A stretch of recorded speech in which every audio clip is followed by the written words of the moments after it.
जय राधा माधव जय कुंज बिहारी, जय राधा माधव जय कुंज बिहारी, जय गोपी जन वल्लभ जय गिरिवरधारी, जय गिरिवरधारी, जय यशोदा नंदन ब्रज जन रंजन, यशोदा नंदन ब्रज जन रंजन, यमुना तीरा बनचारी, जय राधा माधव जय कुंज बिहारी। हरे कृष्णा कृष्णा कृष्णा हरे हरे, हरे रामा राम राम हरे हरे, हरे कृष्णा कृष्णा कृष्णा हरे हरे, हरे राम राम राम हरे हरे, हरे कृष्णा कृष्णा कृष्णा हरे हरे, हरे राम राम राम हरे हरे, गोविंद बोलो हरि गोपाल बोलो, राधा रमन हरि गोविंद बोलो, गोविंद बोलो हरि गोपाल बोलो, श्री राधा रमन हरि गोविंद बोलो, जय राधा माधव राधे, जय राधे श्याम सुंदर राधे, जय राधे मदन मोहन राधे, जय राधे कुंज बिहारी राधे, जय राधे गोविंद राधे, जय जगन्नाथ बलदेवा जय सुभद्रा, जय गौरानिताय जय गौरानिताय, जय गौरानिताय, जय जय प्रभुपाद शिला प्रभुपाद, जय जय गुरुदेव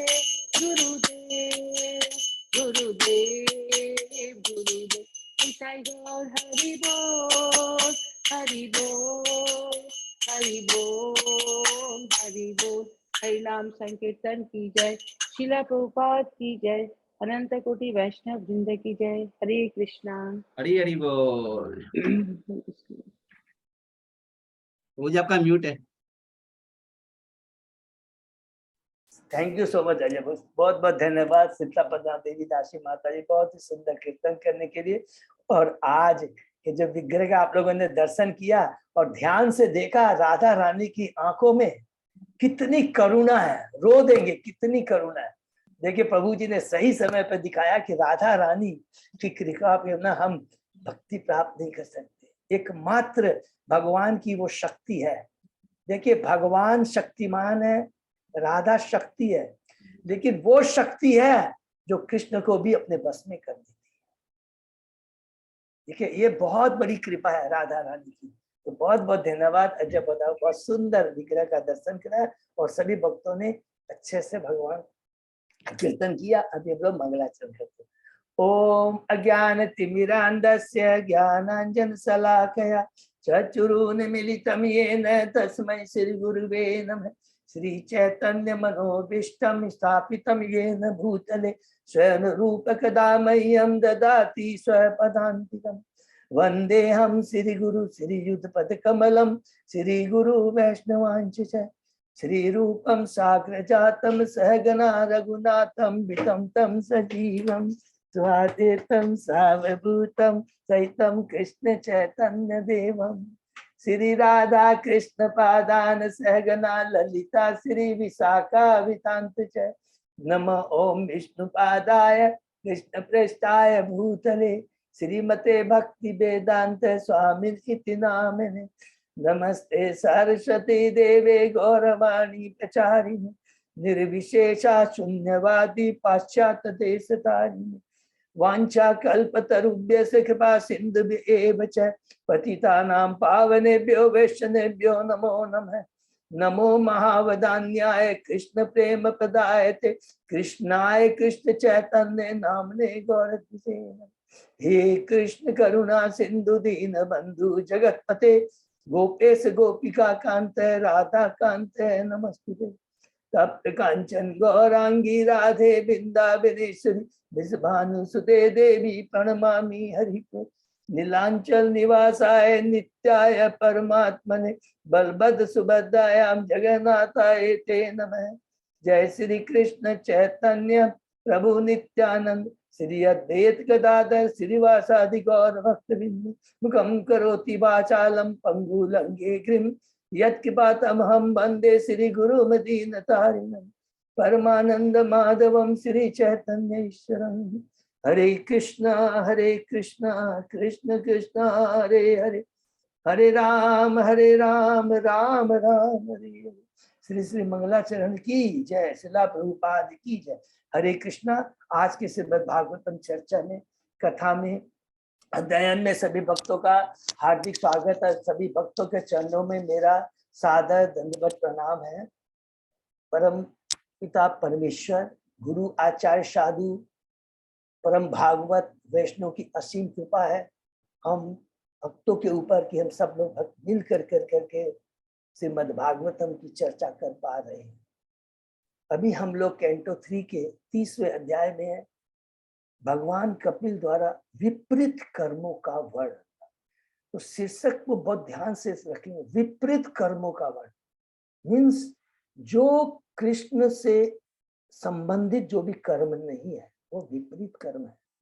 और जो कुछ हम पढ़ रहे हैं ये भक्तों के लिए नहीं है, गृह मेदियों के लिए है। हमें घबराना नहीं, हम कृष्ण से जुड़े हैं।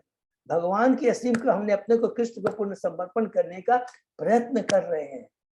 भगवान देख रहे हैं, ठीक है ना। तो हमें भगवान की बहुत बड़ी कृपा है जो मिलकर हम लोग भागवतम की चर्चा अध्ययन कर रहे हैं। उसके पहले 29 अध्याय कंप्लीट के संक्षेप में दोहराते हैं। पहले 4 अध्याय में विदुर जी और उद्धव जी का संवाद, विदुर जी के प्रश्न और उद्धव जी के प्रश्नों का उत्तर है दूसरे तीसरे अध्याय में। चौथे अध्याय में दिव्य ज्ञान के बारे में विदुर कहते हैं, उद्धव जी उन्हें मैत्रेय मुनि के पास भेज देते हैं। 5वें 6ठे अध्याय में हम लोगों ने पढ़ा कि किस प्रकार विदुर जी मैत्रेय मुनि के पास जाते हैं।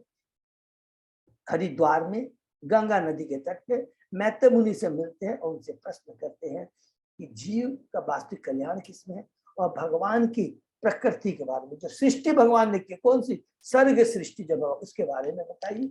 और मैत्रेय मुनि से डिटेल में बताते हैं। 7वें अध्याय में और अन्य प्रश्न करते हैं ईश्वर तत्व जीव के बारे में। 8वें अध्याय में ब्रह्मा जी का प्राकट्य। 9वें अध्याय में ब्रह्मा जी की गर्भोदय विष्णु को प्रार्थना है कि मैं सृष्टि करने जा रहा हूँ, रजोगुण के प्रभाव में आकर सृष्टि करता नहीं बैठ जाता। 10वें अध्याय के अंदर में प्रकृति के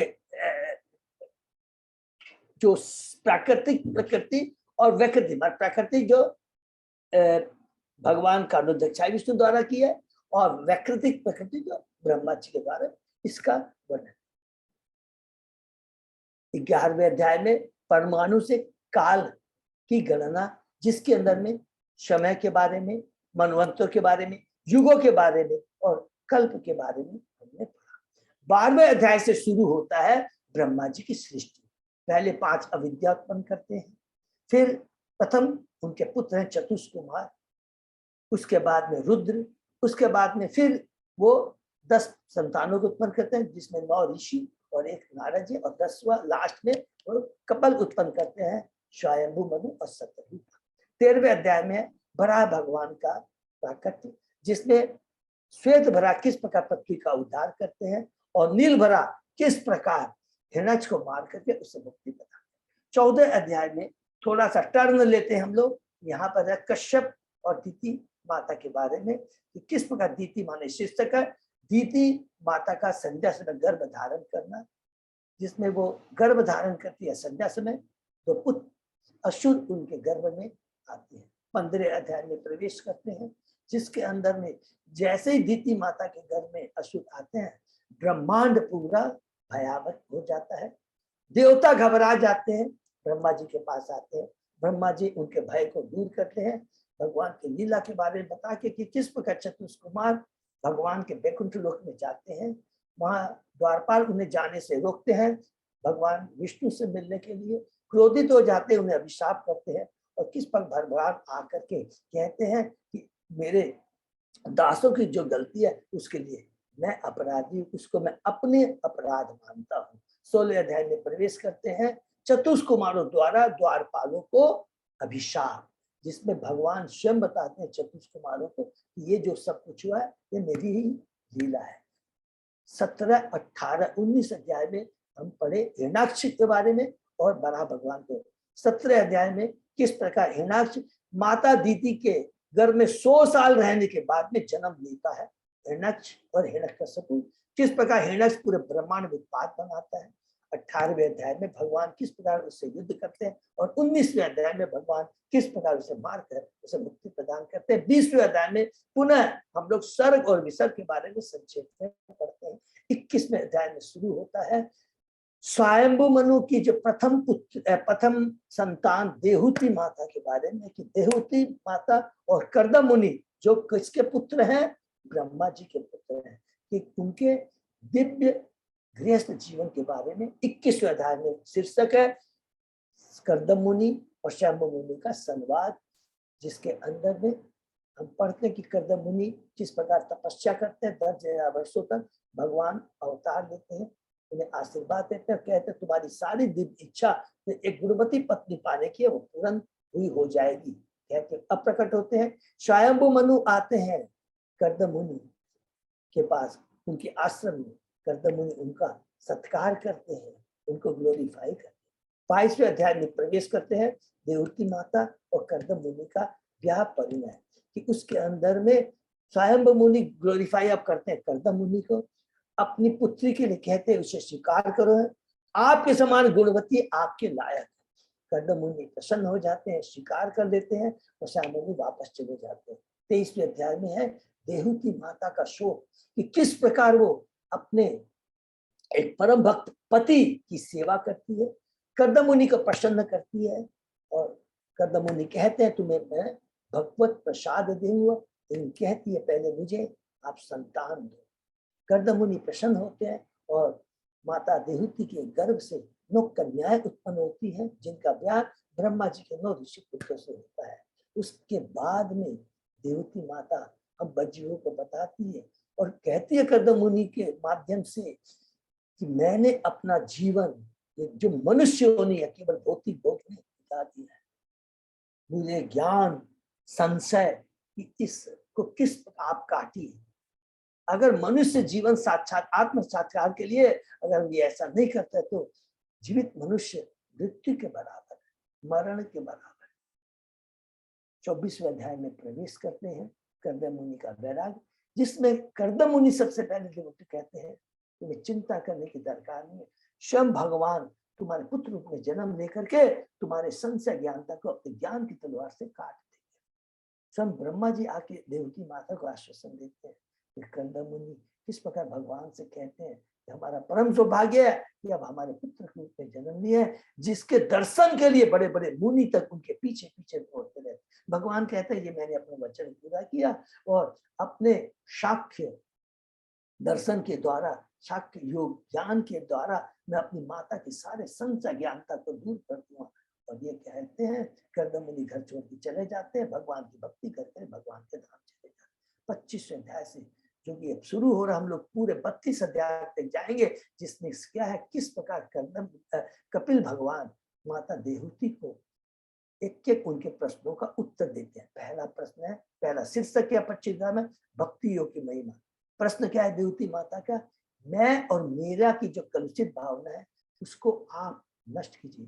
कपिल भगवान कहते हैं कि तुम्हारी जो कहा, ये जो कलुषित चेतना को दूर करने के लिए, अपनी चेतना को शुद्ध बनाने के लिए भगवान की भक्ति करनी है।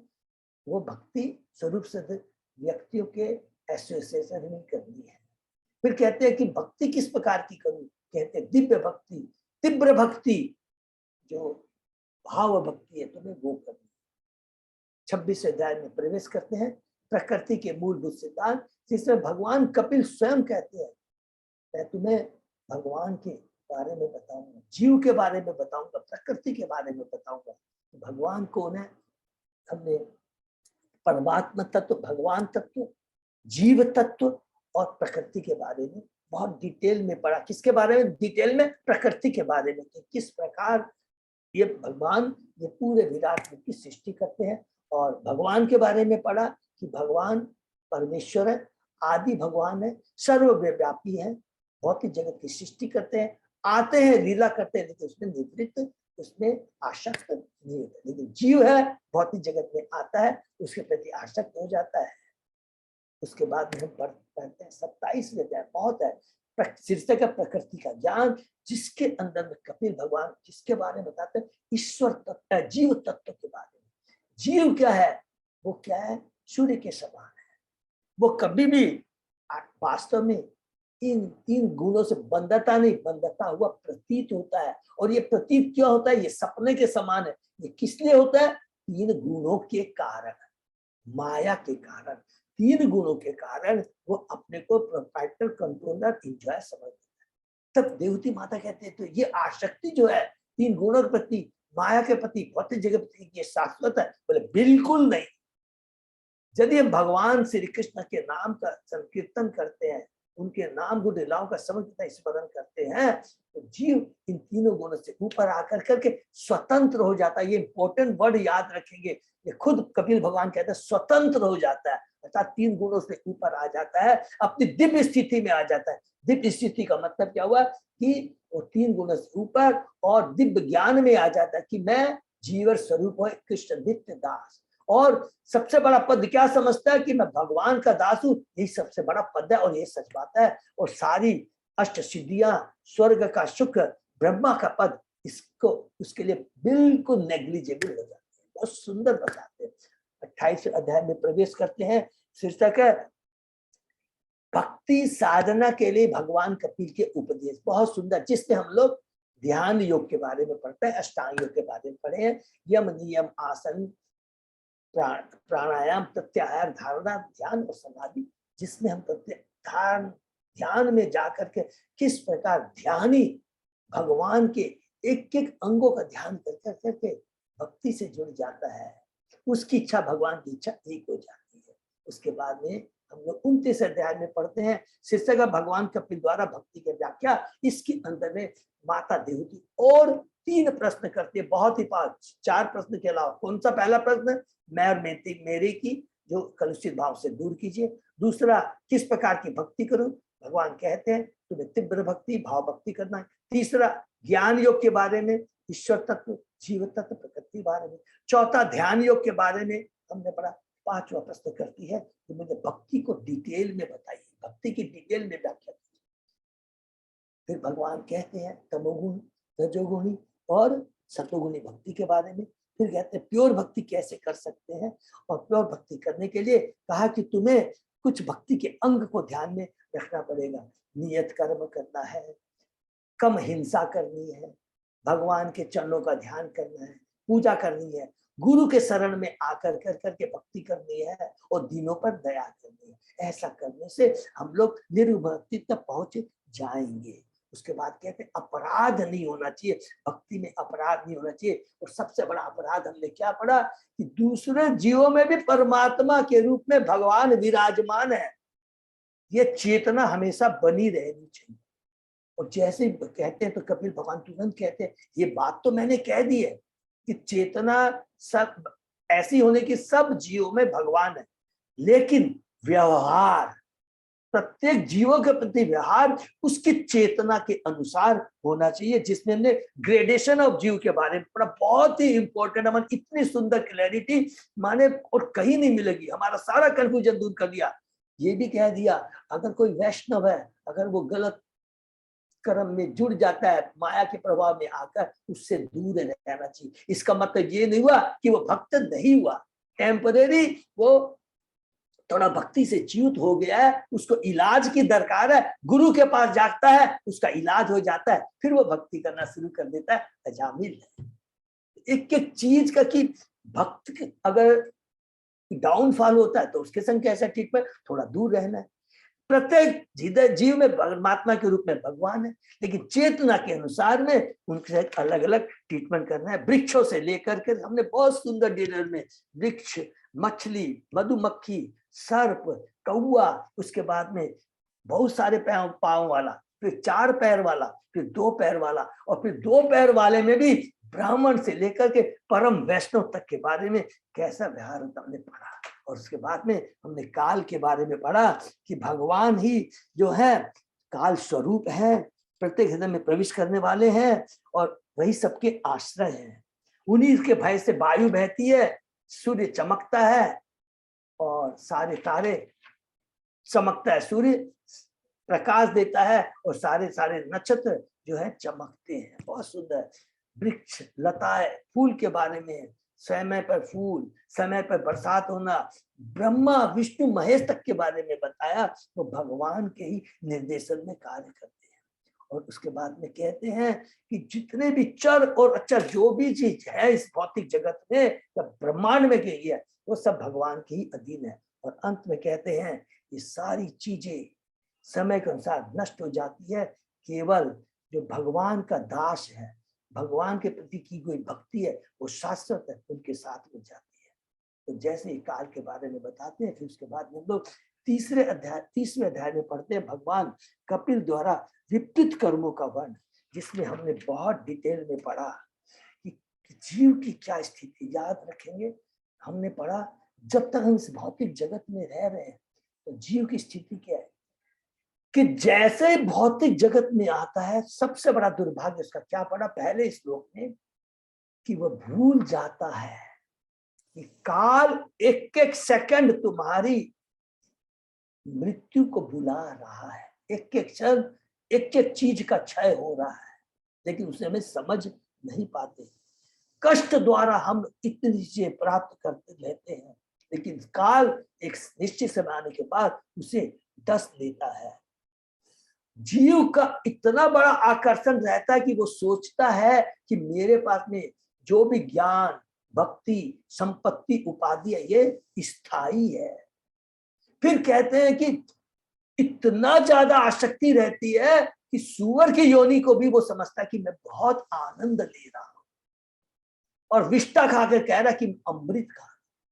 और उससे बड़ी बात यह है कि अगर उसको ये कहा जाता है कि ये विष्टा योनि है, ये विष्टा का शरीर है, ये सूअर का शरीर है, इसको त्याग दो, मैं तुम्हें राजा का शरीर दूंगा, तो भी वह उसको त्यागने के लिए तैयार नहीं होता। इतनी बड़ी देखिए जीव की परिवर्तन है। परिवार पोषण के लिए कुकर्म करने के लिए तैयार रहता है, भगवान को केंद्र में न रख करके अपने बीवी बच्चों के बीच में वो अपने उनको ही केंद्रित मान करके गृह में जीवन कर करके कार्य करता रहता है। भौतिक और इससे बहुत इंपॉर्टेंट बात जो कल हमने पढ़ा, अगर उसकी कोई भौतिक प्रॉब्लम्स है, सारी प्रॉब्लम सोल्व हो जाती है, तो कहता कि मैंने पूरा विजय गढ़ जीत लिया है, गढ़ जीत लिया, मेरी सारी प्रॉब्लम सोल्व हो गई। लेकिन मालूम नहीं है, अरे मूर्ख, जन्म मृत्यु जरा व्याधि के चक्र से कहाँ निकलेगा जब तक भगवान की भक्ति तू नहीं करा। उसके बाद में कहता है जब बूढ़ा हो जाता है तो उसकी अवस्था कैसी होती है, जिस प्रकार एक किसान का बैल होता है, जब तक हल जोतता है तो उसकी इज्जत है, जब बूढ़ा हो जाता तो किसान भी उसकी नजर नहीं कर, ध्यान नहीं देता। उसी प्रकार वृद्ध होने पर जिसका उसने पालन किया वही उससे नजरअंदाज कर लेता है। वृद्धावस्था में रूप विकृत हो जाता है और वो मृत्यु की तैयारी करता है। वह घर पर पालते कुत्ते की भांति रहता है और कुछ भी उसे दिया जाता है वह खाता है। अनेक व्यवधाओं के ग्रस्त होने के कारण कुछ ही खा पाता है और कमजोर होने के कारण कुछ काम नहीं कर पाता। माने इतने प्रयत्न के बाद में उसने इतना इकट्ठा किया है तभी खाली थोड़ा सा ही। रुग्ण अवस्था में वायु के दबाव के कारण आंखें बाहर निकल आती है, ग्रंथियां कफ से सट जाती है, उसे सांस लेने में कष्ट होता है, गले के भीतर से घुर घुर की आवाज आती है। इस प्रकार वह मृत्यु के पास में बंधता लेट जाता है। इस और लास्ट अवस्था क्या बताते, जब तक जीव इस प्रकार अपनी इंद्रियों को वश में किए बिना परिवार एवं कुटुंब को रोते देखते हुए बड़े शोक में अत्यंत दयनीय अवस्था में असह्य पीड़ा सहित एवं चिंता से शरीर छोड़ देता है। ये लास्ट पॉइंट हमने पढ़ा, बहुत इंपॉर्टेंट है। 18वां श्लोक में कहते हैं शरीर छोड़ देता है वो चिंता करते हुए, इसी पर हमको ध्यान देना है। और इस सारी बातों को जितनी हम भक्ति करेंगे हमारी अंतिम चिंतन केवल कृष्ण का होना चाहिए, शुद्ध भक्तों का होना चाहिए, शुद्ध भक्तों का संग होना चाहिए।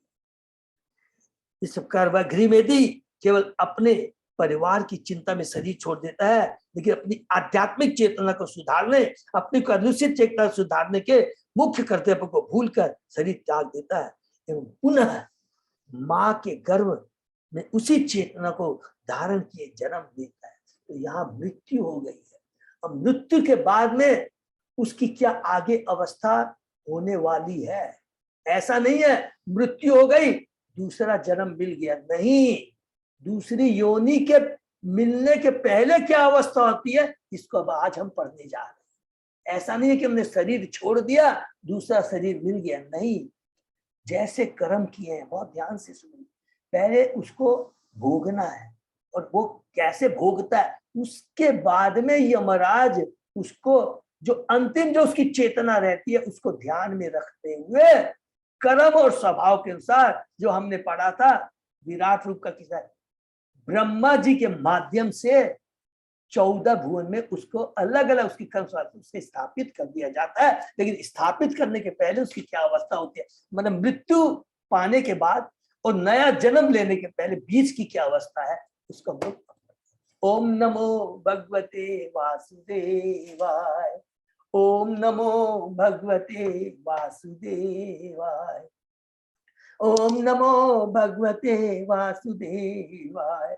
नारायण नमस्कृत्य नरं चैव नरोत्तमं देवी सरस्वती व्यासं ततो जयम् उदीरये। नष्टप्रायेषु अभद्रेषु नित्यं भागवत सेवया भगवती उत्तम श्लोके भक्ति भवति नैष्टिकी। आराधयो भगवान ब्रजेश तनय ततदाम वृंदावनम रमया काचित् उपासना व्रजवधू वर्गे कल्पिता। श्रीमद्भागवतम प्रमाणम अम्लम प्रेमापुमर्थो महा श्री चैतन्य महाप्रभो मतम इदं तत आदरो न पर। हरे कृष्ण कृष्ण कृष्ण हरे हरे, हरे राम राम राम हरे हरे। कैंटो 3 अध्याय 30 शीर्षक भगवान कपिल द्वारा विस्तृत कर्मों का वर्णन, श्लोक नंबर 19। अजय बता दो। Thank you. तो हम लोग पढ़ते हैं। यमदूतो तदा प्राप्तो भीमो सरभस इच्छणो सदृष्ट्वा तस्त्र हृदय सकृत मूत्रम विमुंचति। हरि बोल।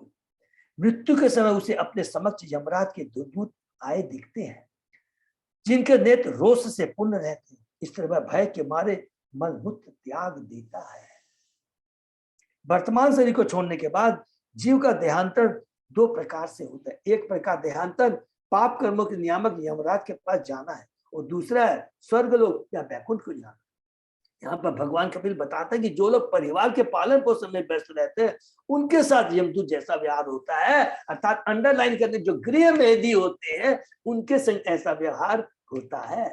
मृत्यु के समय जिन लोगों ने अपनी इंद्रियों की प्रबल रूप से तुष्टि की है उनके रखवाले यमदूत बनते हैं। वे मरने वाले व्यक्ति को पकड़कर उस लोक में ले जाते हैं जहाँ यमराज निवास करता है। वहां की दशाओं का वर्णन अगले श्लोकों में किया गया है। अभी नया शरीर इतना आराम से नहीं मिलता है वो तो कैसा शरीर मिलेगा, कुत्ता बिल्ली पशु मनुष्य या क्या मिलेगा तो बात की बात है, पहले क्यों पनिशमेंट मिलता है।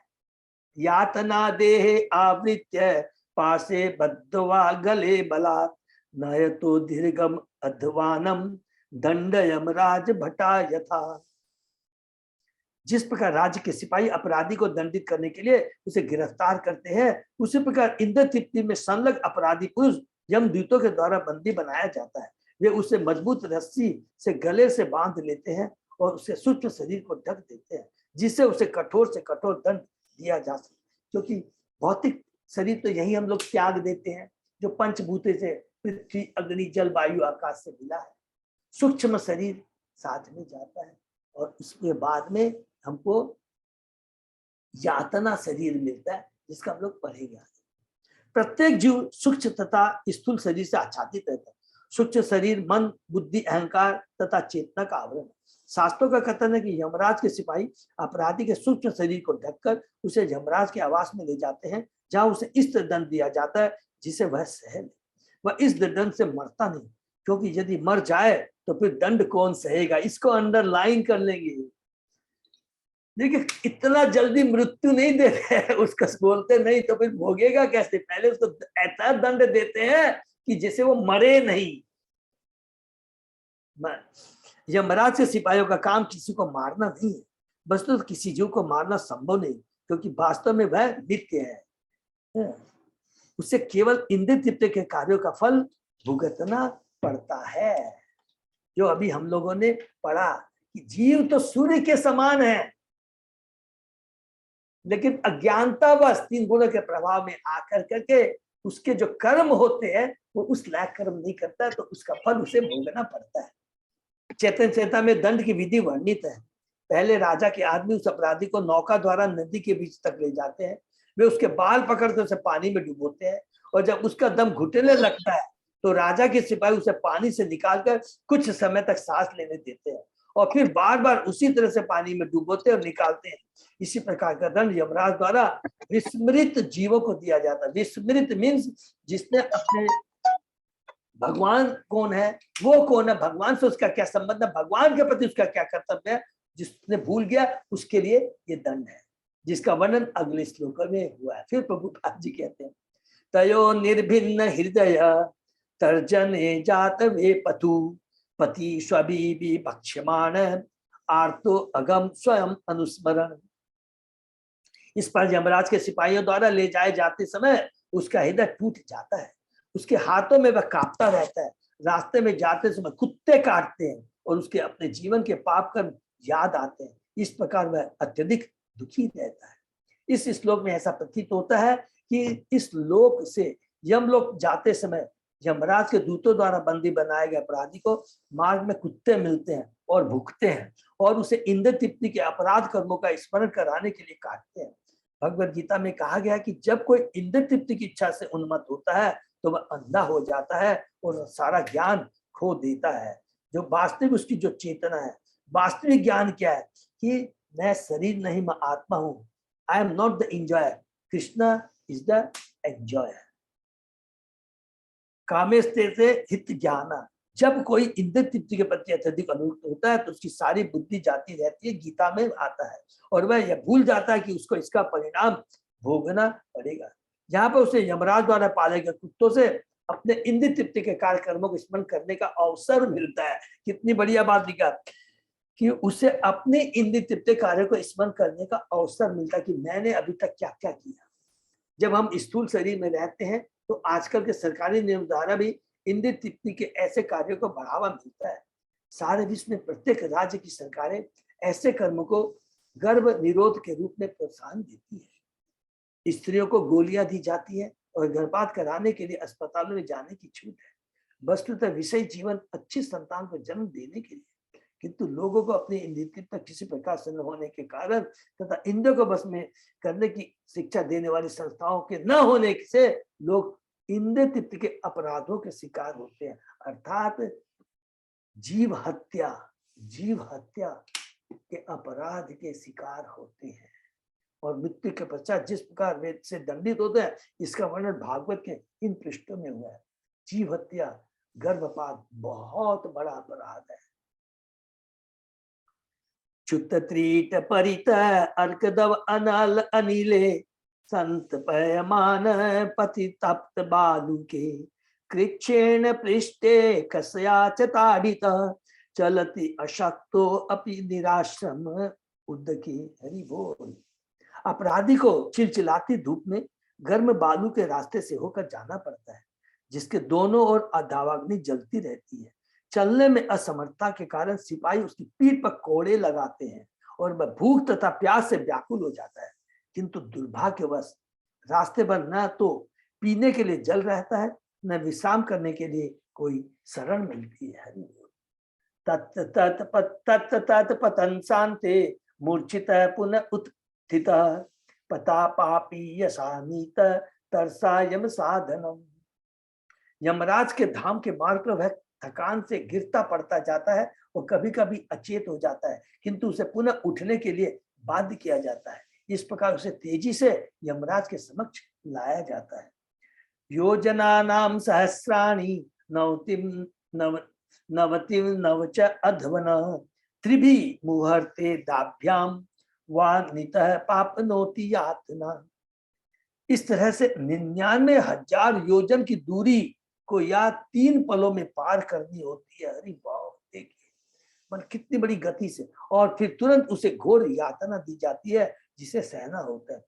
1 योजन 8 मील के बराबर होता है, अतः उसे लंबा रास्ता तय करना होता है जो लगभग 7,12,000 मील है। इतनी लंबी दूरी 2-3 क्षणों में पार करनी होती है। सिपाही सूक्ष्म शरीर को ढक लेते हैं जिससे जीव इतनी लंबी दूरी को शीघ्र ही तय कर ले और साथ ही यातनाएं सहता ले। यह आवरण यद्यपि भौतिक है, किंतु ऐसे सूक्ष्म तत्वों का होता है कि भौतिकतावादी विज्ञानी पता नहीं लगा पाते कि ये आवरण किस वस्तु के बने हैं। 7,92,000 मील की यात्रा कुछ ही पलों में पूरी कर लेना आधुनिक अंतरिक्ष यात्रियों को भी असंजमस में डालने वाला है। और इसको ऐसे नहीं सोचना कल्पना है, ये भागवतम बोल रहा है, ये बात प्रभुपाद जी से बोल रहे हैं। अभी तक वे 18,000 मील प्रति घंटे की चाल से यात्रा कर चुके हैं, क्योंकि हम देखते हैं कि अपराधी कुछ ही सेकंडों में 7,92,000 मील की यात्रा करता है। और यह यदि कोई आध्यात्मिक विधि नहीं होती, भौतिक होती है। हरि बोल।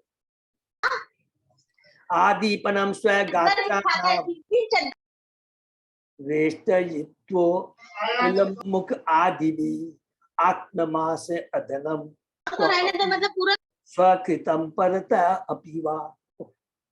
कृष्णा, वहां उसे जलते काष्ठ खंडों के बीच में रखा दिया जाता है और उसके अंगों में आग लगा दी जाती है।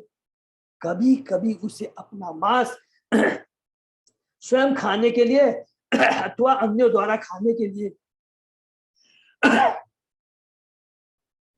बाध्य किया जाता है। इस श्लोक में तथा अगले 3 श्लोकों में यातनाओं का वर्णन हुआ है। पहला विवरण यह है कि अपराधी को स्वयं आग में पकाकर अपना मांस खाना पड़ता है या अन्य जो वहां उपस्थित होते हैं उन्हें खिलाना पड़ता है। पिछले महायुद्ध में लोगों को यातना शिविरों में अपना मल खाना पड़ा था। अतः इसमें कोई आश्चर्य नहीं यदि यमराज के निवास यम साधन में अपराधी को जो कभी दूसरे का मांस खाता है अपना ही मांस खाना पड़ता हो।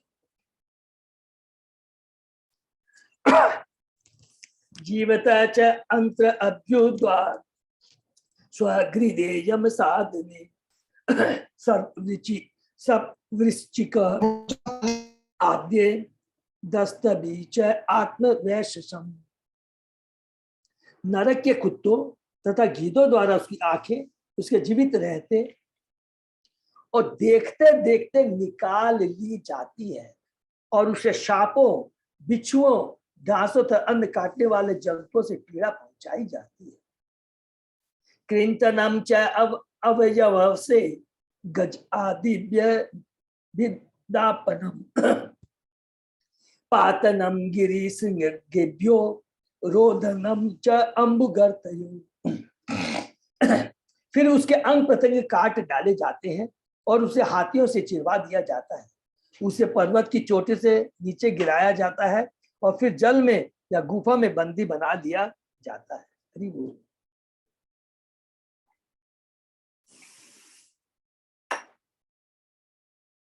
सॉरी प्रभु जी, ये आत्मा के विषय में बात हो रही है ना? है माता जी, आत्मा को यातना दी जा रही है ना ये? माता जी एक्चुअली देखिए है, हमने पढ़ा आत्मा कभी भी सुख दुख का अनुभव नहीं करता है, लेकिन हमारी जो कुचेतना है, जो हमने कार्य किए हैं, तो उस कुचेतना गलत कार्य के लिए जो अनुभव किया जाता है, जो किया जाता है, यातना शरीर को दिया जाता है। देखिए अभी हमने थोड़ी देर पहले पढ़ा, आत्मा क्या है, न तो जलती है, न जन्म लेती है, न मरती है। हमने 27वें अध्याय में पढ़ा आत्मा क्या है, सच्चिदानंद है। केवल क्या है कि जब हम सपना देखते हैं, उसको गलत कार्य करते हैं, उसके चलते जो हम कर्म करते हैं, उस कर्म का फल दिया जाता है और ये अनुभव किया जा रहा है। कौन सा शरीर को, सब लोग नोट कर लेंगे, भौतिक शरीर तो हमने छोड़ दिया, यातना शरीर मिलता है, एक यातना शरीर मिलता है, मन बुद्धि अहंकार, और एक यातना शरीर मिलता है। उस यातना शरीर को ये कष्ट दिया जाता है। ठीक है मीनू माता जी? माने आत्मा नहीं है ये यातना शरीर अलग है। यातना, यस, यातना शरीर, बिल्कुल बिल्कुल, यातना शरीर, ठीक है ना? ये भी तो लिखा प्रभु जी कि वो हरे एक दंड कृष्णा, करता नहीं। हरे कृष्णा प्रभु जी, हाँ माता जी, इसको सूक्ष्म शरीर बोलते हैं ना? सूक्ष्म शरीर है, मन बुद्धि अहंकार है, या जो भी है ये सूक्ष्म शरीर है। सूक्ष्म शरीर के ऊपर आवरण है ना प्रभु जी, आवरण Yes, दिया गया है। सूत्र छत्र शरीर के ऊपर यातना शरीर का आवरण दिया गया है, ठीक है ना? अच्छा अच्छा। तो आप बोलेंगे देखिए बहुत लंबी फिलोसफी में जाएंगे, अरे आत्मा तो करती है, लेकिन देखिए आज हम भी है, हमने तो पढ़ा है ना, हम शरीर है, तो कभी हम सुख दुख का अनुभव क्यों करते हैं? 3 गुणों के कारण हमको ये चीज क्या सपने के समान है और हमें अनुभव करना पड़ता है। ये हमारी कलुषित चेतना के कारण होता है, गलत कार्य होते हैं। कलुषित चेतना के कारण जो हम कर्म करते हैं उसका अनुभव कराया जाता है। मन बुद्धि अहंकार साथ में जाते हैं और यमराज हमें यातना शरीर प्रदान करते हैं, उस यातना शरीर के माध्यम से। ठीक है मीनू माता जी? तो प्रभु जी जो साधु और वैष्णव होते हैं उनका कोई यातना शरीर नहीं होता है? माता जी ये देखिए, वैष्णव ये चीज जो आप बोलते हैं कि उनको तो शरीर कष्ट भोगना ही नहीं पड़ता है, उनके लिए तो कौन आते हैं? विष्णु दूत आते हैं माता जी उनके लिए। तो यातना शरीर उनको कष्ट भोगने का सवाल ही नहीं, यातना वर्ड कहाँ से आएगा उनके लिए? है ये खाली स्टार्टिंग हमने किया था 19वें अध्याय में, 19वें श्लोक से, उसमें बहुत क्लियर किया गया है कि जो गृह मेधी है, जिनका जीवन केवल भोग को केंद्र, पति पत्नी बच्चों को केंद्र रख करके कर्म किए जाते हैं। ठीक है मीनू माता जी? प्रभु जी जो शरीर के ऊपर यातना शरीर का आवरण रहता है, तो ये आवरण वैष्णवों में नहीं रहता है। यातना शरीर दिया जाता है, यातना शरीर माने कष्ट देने के लिए। प्रभु एक कवरिंग दे देता है उसके ऊपर, वही यातना शरीर हो गया। यस, वही कवरिंग हो गया। दैट इज ओनली फॉर गृह मेधियों के लिए। ठीक है माता जी? यातना शरीर दिया जाता है गृह मेधियों के लिए। जो वैष्णव होते हैं भगवान के, वो सीधा भगवान के दूत उनको लेके जाते हैं। ठीक है ना? तो आपका ये बता, हाँ बोलिए माता जी। नहीं प्रभु जी, आप पहले कंप्लीट कीजिए। हरे कृष्णा, फिर से कौन? प्रभु जी आप पहले कंप्लीट कीजिए, फिर मैं पूछती हूँ एक प्रश्न। नहीं अभी, अच्छा ठीक है, कंप्लीट कर। ओके, नेक्स्ट करते हैं। याता मिश्र अंधता मिश्र रौरव आद्या च यातना भुंगते नरो वा नारी वा मिथ संगेन निर्मिता। जिन पुरुषों तथा ईश्वर को, बहुत ध्यान से पढ़े, जिन पुरुषों तथा स्त्रियों का जीवन अवैध यौनाचार में बीतता है, उन्हें तामिश्र, अंध तामिश्र तथा रौरव नरकों में नाना प्रकार की यातनाएं दी जाती है। पूरी भागवतम के अंदर सबसे बड़ा कुकर्म जो बताया गया है और जिसके लिए सबसे बड़ा पनिशमेंट है, ये इस श्लोक में बताया गया। भौतिकतावादी जीवन विषय जीवन पर आधारित है। उन समस्त भौतिकतावादी लोगों का जीवन जो जीवन संघर्ष में नाना प्रकार की यातनाएं भोग रहे हैं, काम वासना पर आधारित है।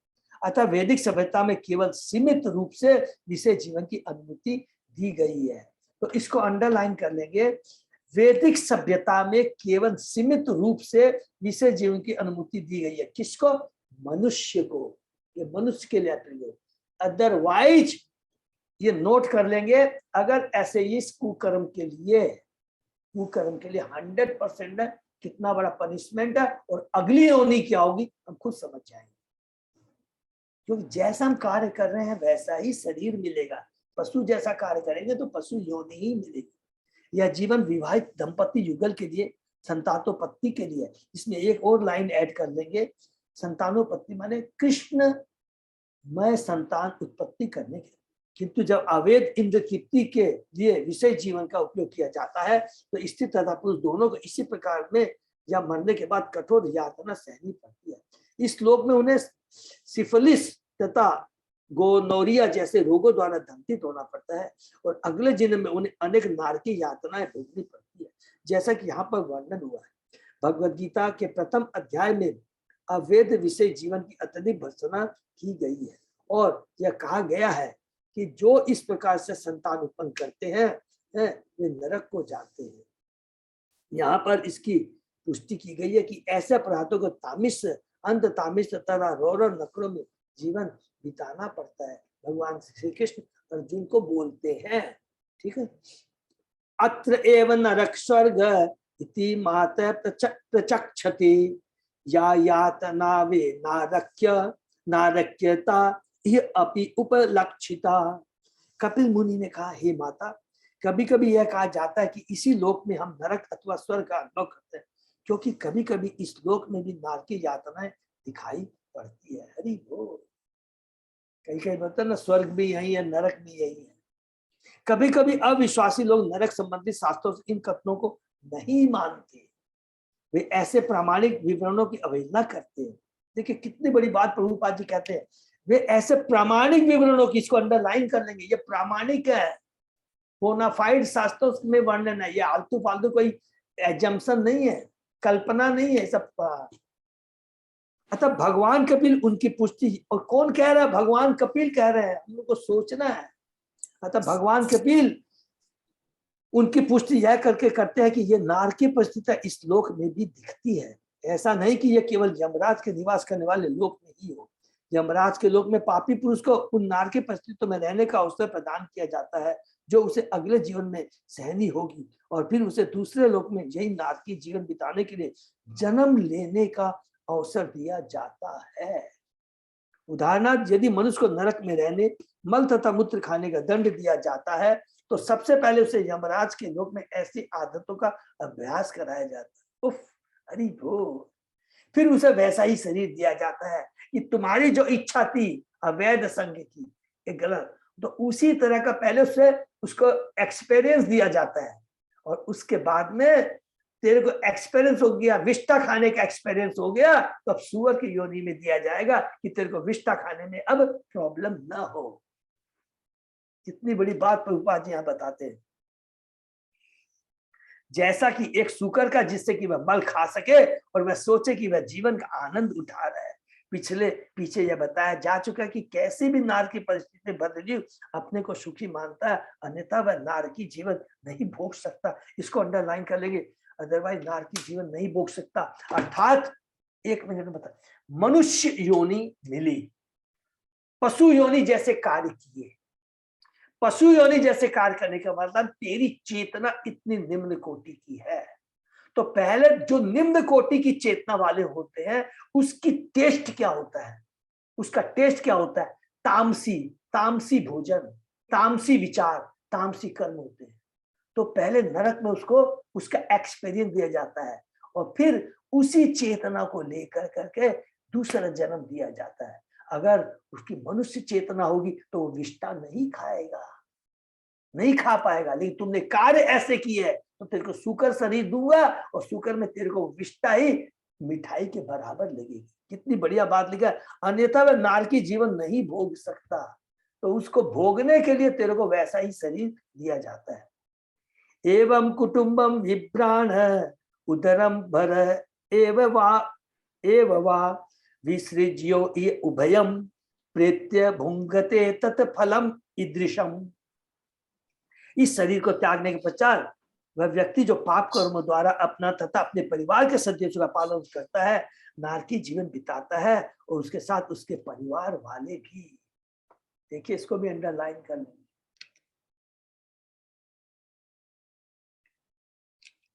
आधुनिक सभ्यता की यही मूल है कि इसमें मनुष्य अगले जीवन में विश्वास नहीं करता, किंतु वह विश्वास करे अथवा ना भी करे तो भी अगला जीवन होता है। और यदि कोई वेद तथा पुराण के शास्त्रों से सम्मत उत्तरदायित्वपूर्ण जीवन नहीं बिताता तो उसे कष्ट भोगना पड़ता है।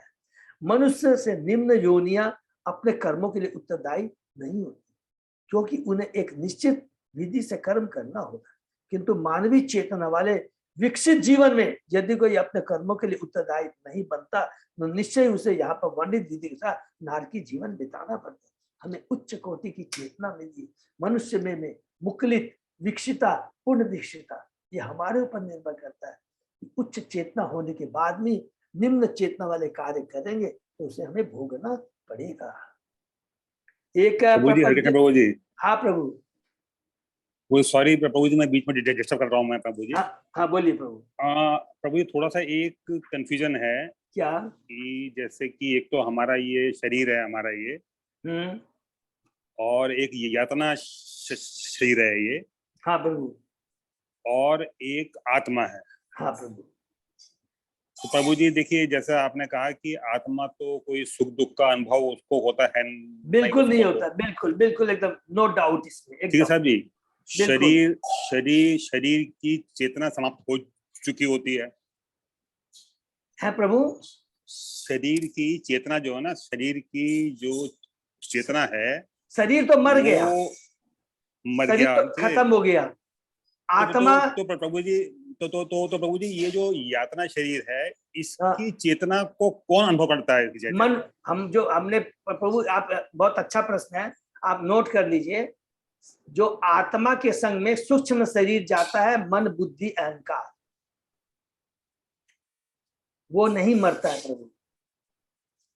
ओके, ये याद रखेंगे प्रभु। मन बुद्धि अहंकार जाता है सूक्ष्म शरीर, और चूंकि भौतिक शरीर नष्ट हो चुका है, जो कि मीनू माता जी का भी प्रश्न था, उसको यातना शरीर दिया जाता है।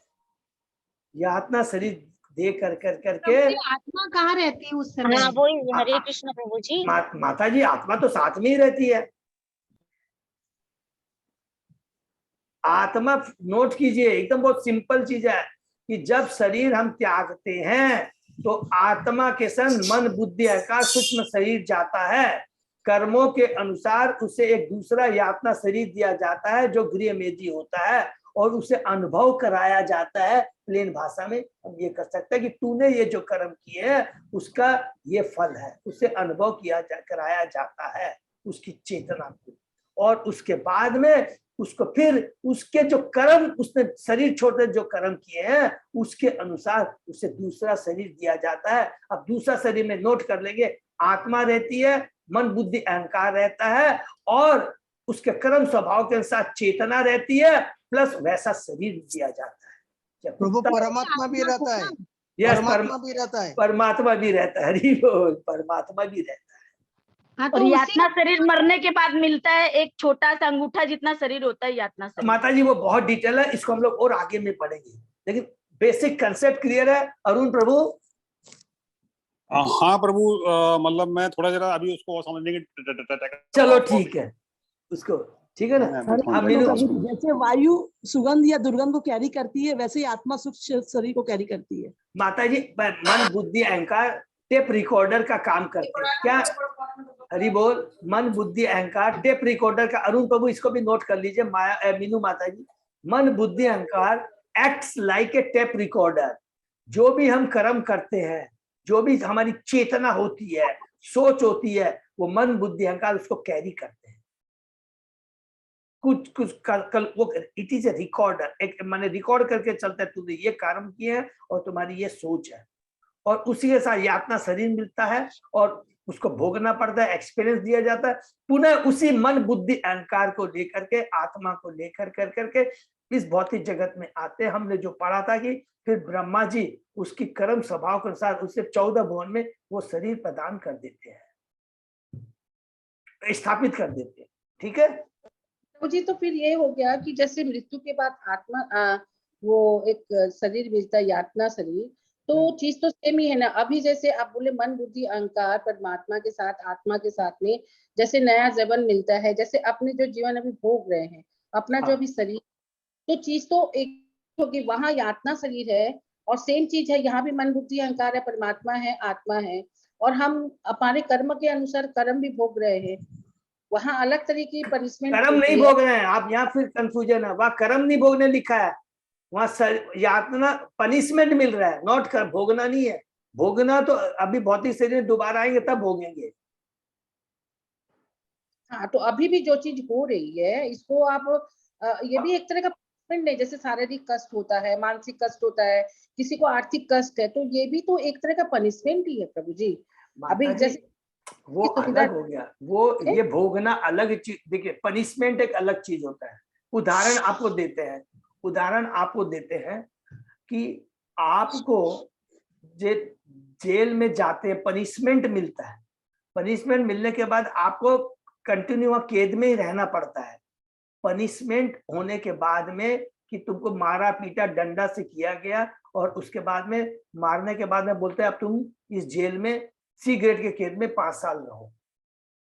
पनिशमेंट मिलता है, उस पनिशमेंट के साथ बाद में खाली ऐसे हमने सबसे इम्पोर्टेंट चीजें ये नोट कर लेंगे कि खाली ऐसा नहीं है कि हमने वापस आता फिर तो भोगने के लिए भोगने के लिए आता है, फिर दोबारा वो भोगने के लिए आता है।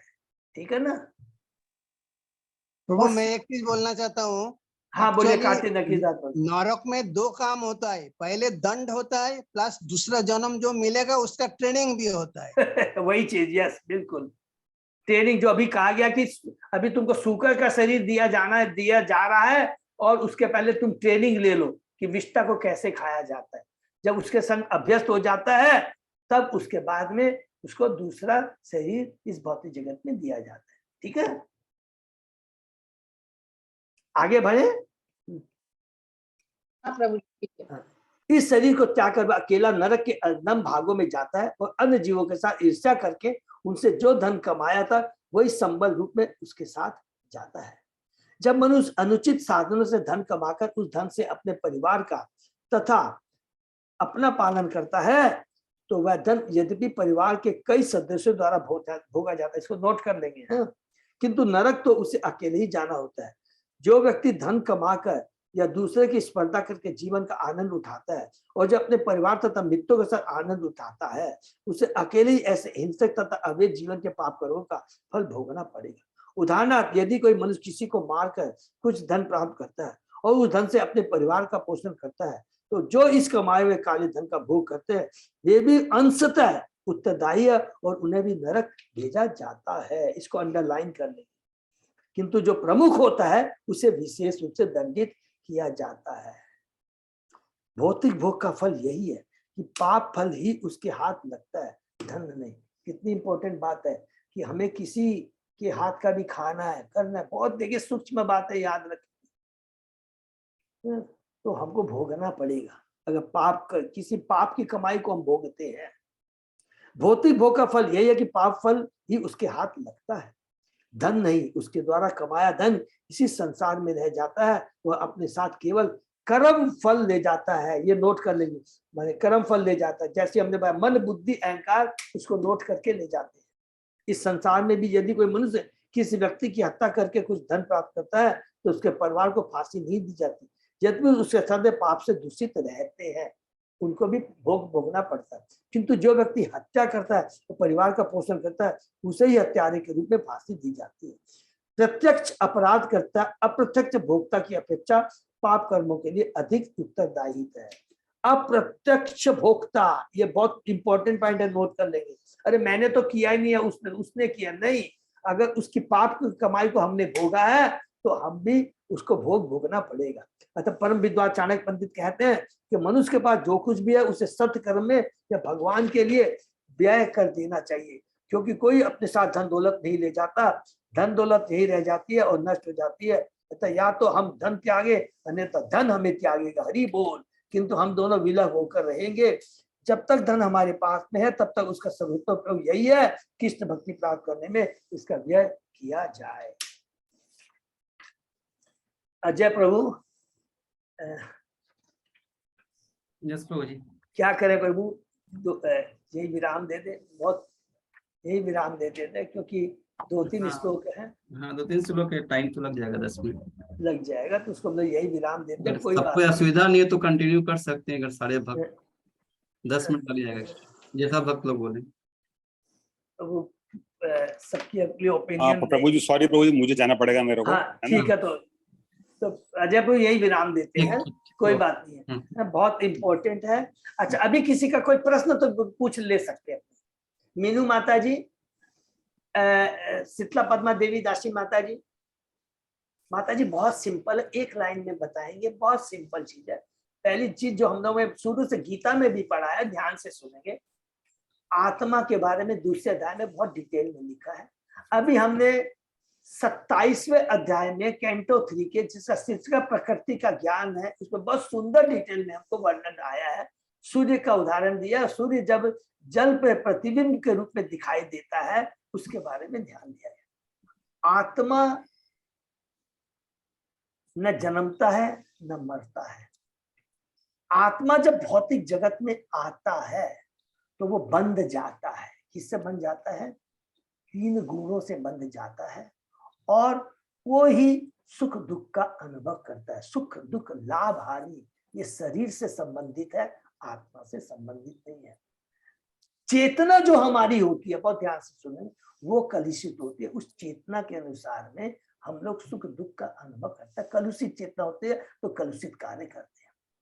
वो जो चेतना है वही जो सूक्ष्म है, मन बुद्धि अहंकार। अभी भी हमने थोड़ी देर पहले पता कि शरीर का, अभी भी आगे में वर्ड आएगा कि जब मनुष्य शरीर छोड़ता है, मन बुद्धि अहंकार और एक और जोड़ा हुआ है, चेतना को अपने साथ में लेके जाता है। मन बुद्धि अहंकार चेतना, उसी कर्म के अनुसार मन बुद्धि अहंकार हमारे जितने कर्म है, हमारी सोच को उसको रिकॉर्डिंग कर लेते हैं, और उसके अनुसार उसे यातना शरीर मिलता है, उसको भोगता है, अनुभव किया दिलाया जाता है, और उसका ट्रेनिंग देके, जैसे कार्तिक नाथ प्रभु ने कहा, भोगना और फिर ट्रेनिंग देना। भोगना में सॉरी नॉट भोगना, पनिशमेंट फिर ट्रेनिंग देते हैं कि इसका तुमको ट्रेनिंग मिलके फिर वैसा ही उसको इस भौतिक जगत में लाया जाता है। जब लाया जाता है, आत्मा आती है, अपने कर्म स्वभाव को लेकर उसके साथ में वही मन बुद्धि अहंकार रहता है, वही रिकॉर्डिंग लेकर के कर्म स्वभाव से उसे यमराज शरीर प्रदान करते भेजते हैं। ब्रह्मा जी वो उसको उसी 14 भवन में एक जगह स्थापित कर देते हैं। पुरुषा अवतार हम अच्छे से फिर से याद कर लीजिए। कारणोदक्षाई विष्णु द्वारा सृष्टि होती है। प्रधान महत्त्व मिथ्या अहंकार से पूरा ये विराट रूप बन जाता है। फिर उसके बाद में कर्मोदक्षाई विष्णु एक एक ब्रह्मांड में घुसते हैं, और उसके बाद में क्षीरोदक्षाई विष्णु एक एक आत्मा है, एक एक जीव के शरीर में प्रवेश कर जाते हैं। शरीर चेतना जैसे कर्म किए होते हैं वैसा मिलेगा। चेतना कुत्ते बिल्ली जैसी है तो कुत्ते वाला शरीर मिलेगा। बहुत सिंपल है, और यहाँ भोगना पड़ेगा। एक बात ये समझ में आती है कि हमारे को, जैसे यहाँ पे कई लोग बुराई करते हैं किंतु उनको दंड नहीं मिलता है, वो बच जाते हैं, तो भगवान की नजर से कोई नहीं बच सकता है। तो इसीलिए वो अलग से यमराज जी उनको सभी को, माने जो जितनी बुराई करता है उस हिसाब से उनको एक एक मनुष्य को दंड दिया जाता है। 100% माता जी, आप देखिए इसके हम लोग अलग से डिटेल में डिस्कस करेंगे। बहुत सिंपल चीज है, बहुत सिंपल चीज है। कई लोग तो ऐसे बोलते हैं कि इसने जिंदगी भर कोई भी अच्छे कार्य नहीं किया लेकिन एंजॉय कर रहा है। बहुत सिंपल चीज है। प्रारब्ध में उसने बहुत अच्छे पुण्य कर्म किए हैं, लेकिन उसका बैंक बैलेंस खत्म हो रहा है। कौन सा भौतिक बैंक बैलेंस खत्म हो रहा है? आध्यात्मिक बैलेंस 0 है। जब भौतिक जगत में आता है, आध्यात्मिक बैंक बैलेंस 0 है, भौतिक जगत में भोग रहा है, भौतिक जगत है। धीरे धीरे वो भौतिक जो बैलेंस है ना बैंक, वो धीरे धीरे खत्म होता है। हो सकता है इस जन्म में नहीं, अगले 3 जन्म में खत्म हो जाए। अब आध्यात्मिक बैंक बैलेंस देखिए 0 है, उसके बाद में उसकी सिचुएशन देखिए क्या होगी। दूसरा कोई एग्जाम्पल लीजिए कि जिसके पास में आध्यात्मिक बैलेंस, भक्ति का भाव बढ़ता जा रहा है, हमेशा उसने भक्ति की है, लेकिन कष्ट इतने किए, भोगे इतने कष्ट, उसने गलत कार्य किए कि अभी भी उसके भौतिक कष्ट इस जन्म में पूरे नहीं हुए। अब दूसरा जन्म लिया, बाकी जो भौतिक कष्ट बाकी है वो भोग रहा है, लेकिन उसकी भक्ति और प्रकार, व्यक्ति का बैंक बैलेंस बढ़ता जा रहा है। लेकिन भक्ति करते करते इतने वो उच्च कोटि की भक्ति कर लेता है, भगवान के धाम चला जाता है, तो वो जो भौतिक बैंक बैलेंस वो खत्म वहीं हो जाता है, आध्यात्मिक जगत में नहीं जाता है, तो भगवान के धाम जाके एंजॉय करता है। इसीलिए कहते हैं भगवान ने ये वर्ड क्या कहा है कि मैं तुम्हें सब पापों से मुक्त कर दूंगा। इसका मतलब क्या हुआ? 2 चीज हुआ, याद रखिए। पाप से पाप सहने की शक्ति दे दूंगा जब तक इस भौतिक जगत में है, नंबर 1। और भगवान की भक्ति करके जब तुम भगवान के धाम जाने के लिए क्वालिफाई हो जाता है, तो बाकी ये जो भौतिक बैंक बैलेंस है वो ऑटोमेटिक ही यहीं रह जाते हैं, साथ में नहीं जाते। साथ में तो खाली भगवान का भक्त, उसकी भक्ति साथ में जाती है।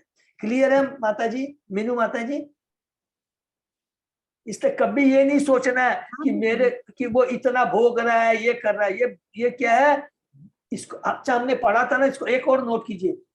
एक होता है वैराग्य दृष्टि और एक आध्यात्मिक दृष्टि। तो आप आध्यात्मिक दृष्टि से देखेंगे तो सब कुछ समझ में आ जाएगा। दृष्टि हमारी क्या होनी चाहिए?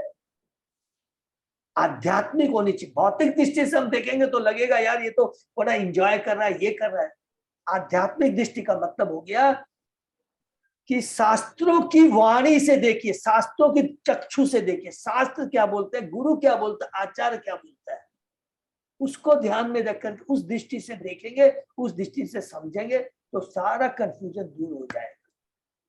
तो हमारी दृष्टि ये शास्त्र नहीं पढ़ेगा इंसान तब तक उस अपनी बुद्धि को नहीं जब तक आप कृष्णा प्रभु जी, पहले क्लास में सरदावान ने सब में भक्ति योग के लिए बोला गया है कि भक्ति आदमी करता है ना तो लिफ्ट के द्वारा पहुंच जाता है, और वो बोलते हैं भगवान उसकी जिम्मेदारी ले लेते हैं, पाप और पुण्य सबको जला के वो अपने साथ में ले जाते हैं। अरे बोल, बिल्कुल। ये भक्ति की वो शक्ति होती है कि वो आपको पेंडिंग, आपके भी जितने पाप पड़े हुए हैं, लेकिन भक्ति इतनी मेरी क्वालिफाइड है, इतनी ज्यादा भक्ति है तो सब कुछ खत्म। उसकी प्रवृत्ति को नष्ट कर देते हैं भगवान। वो तो माता जी वो हुआ कि इस भौतिक जगत में रहते हुए भक्ति में वो शक्ति है कि पाप करने की प्रवृत्ति को भी नष्ट कर देती है। अपने को खाली प्रभु जी यही समझ में आ रहा है मेरे तो कि भौतिक योग ही करना चाहिए, भक्ति योग ही करना चाहिए। यस माता जी, बिल्कुल। हरि नाम का ही जप करना, समन का स्मरण करना, ठीक है ना? तो यही विराम दे। ओके, हरि बोल। हरे कृष्ण। हरे कृष्णा, हरे कृष्णा, हरे कृष्णा। दंडवत प्रणाम सबको। हरे कृष्णा। अजय प्रभु कोई अनाउंसमेंट? दंडवत प्रणाम प्रभु जी, दंडवत प्रणाम। हरे कृष्ण प्रभु जी, दंडवत प्रणाम। आज का सभी विराम करते हैं, फिर विराम दे कल प्रभु। शुक्रवार को, कल ने शुक्रवार को प्रभु थोड़ा सा फिर वो डाउट हो सकता है, ठीक है। तो Guru Maharaj is coming today, और कल उल्टा डांगा में वो आज ही उल्टा डांगा में प्रोग्राम है, कल भी प्रोग्राम है, तो वो बताएंगे। 99% हम लोग क्लास करेंगे, 99% क्लास करेंगे। और किसी कारण यदि होगा तो मैसेज दिया जाएगा। मैसेज कर दीजिए प्रभु जी। हरे कृष्णा। हरे कृष्ण प्रभु जी। हरे कृष्णा। धन्यवाद प्रणाम। धन्यवाद प्रणाम। हरे कृष्ण।